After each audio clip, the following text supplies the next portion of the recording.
So my name is Bláthnaid Raleigh. I'm 27. I'm from Mullingar and my interests are horse riding, boxing and just having a good time. So 3 words I'd use to describe myself are probably sensitive, kind and good fun.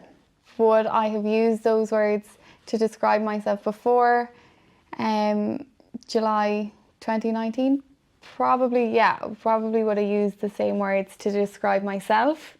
I think other people possibly use different words, but they're the words I like to use to describe myself. So in July 2019, after a night out, I was violently raped in a house in Galway. So my family and friends, I suppose, were affected massively by what happened to me. Also, I think in the 5 years waiting for the trial, their whole focus was on keeping me going and keeping me, you know, focused and getting me through it. Whereas I think now, post-trial, I see the effects on them a lot more. I think, yeah, definitely post-trial, I see the effects on my family are a lot stronger. I suppose they've been confronted with the imagery of what happened to me and all of that. So I see their trauma a lot more now than I would have sort of straight after the incident. Yeah, I think seeing my attacker, you know, living in the same town was like being re-traumatized every time I wanted to go to the shop or go and, you know, do normal things. I very much reverted into just not going into my local town, and in the fear of seeing him. My fear was always seeing him. What am I going to do if I see him? And then, you know, seeing him being celebrated on social media by his local rugby team and how much of a great clubman he was and all of that sort of thing was really, really hurtful. And it was like I could see this monster that nobody else could. Yeah, and that was really hard. It was really triggering. Like anytime I'd see him, I just, yeah, it would make me feel sick. I suppose along the way you kind of you shed friendships, I suppose, that mightn't have stood the test of time. I definitely lost a couple of strong friendships I had that I never thought would have been the ones to go. But you do lose friendships and relationships and stuff, but you definitely build stronger ones as well. I have very close-knit group of friends now that are, you know, small but rock solid.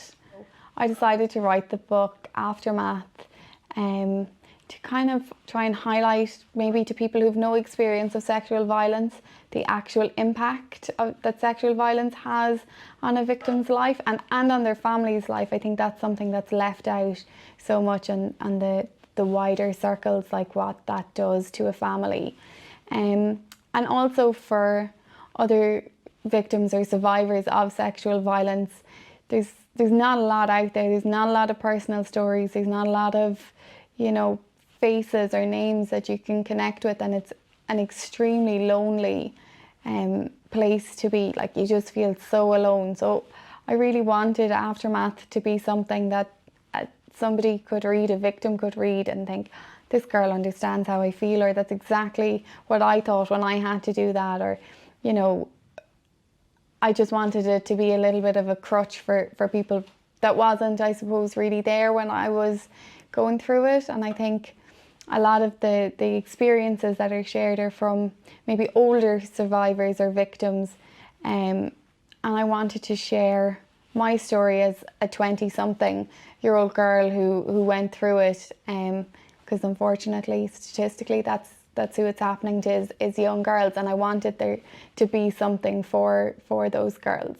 I've always felt that I lost so much in my 20s. Like, I spent 5 years from 21 to 26, like living in fear and really grieved that old life that I had, or that life that I could have had. I really felt a sense of grief for that person.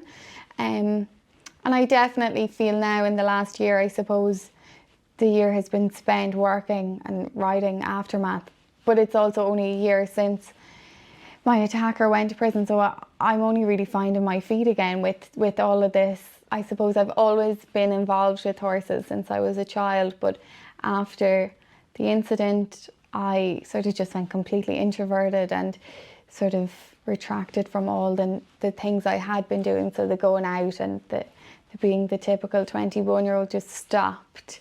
And I found I had a horse at the time, and I found, you know, he always had to be fed or be ridden or worked. So that was something that I had to get up and do. So on the days where getting out of bed was really hard or I was really upset, that still had to be done. So it gave me a real sense of purpose, and that would sort of help keep the cycle going of getting me up and going. And then sort of when I started to get back to myself a little bit, I just have leaned into it completely and really just focus my life on being able to do stuff with the horses. So, you know, working to enjoy my horses, or spending as much time with the horses and my friends that come along with the horses. You know, that's where I'm at my happiest now.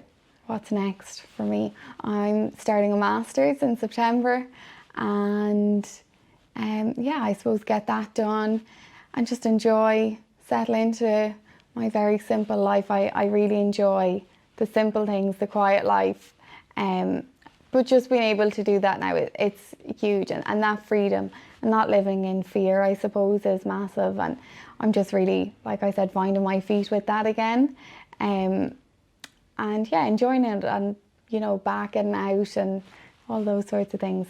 That's the plan.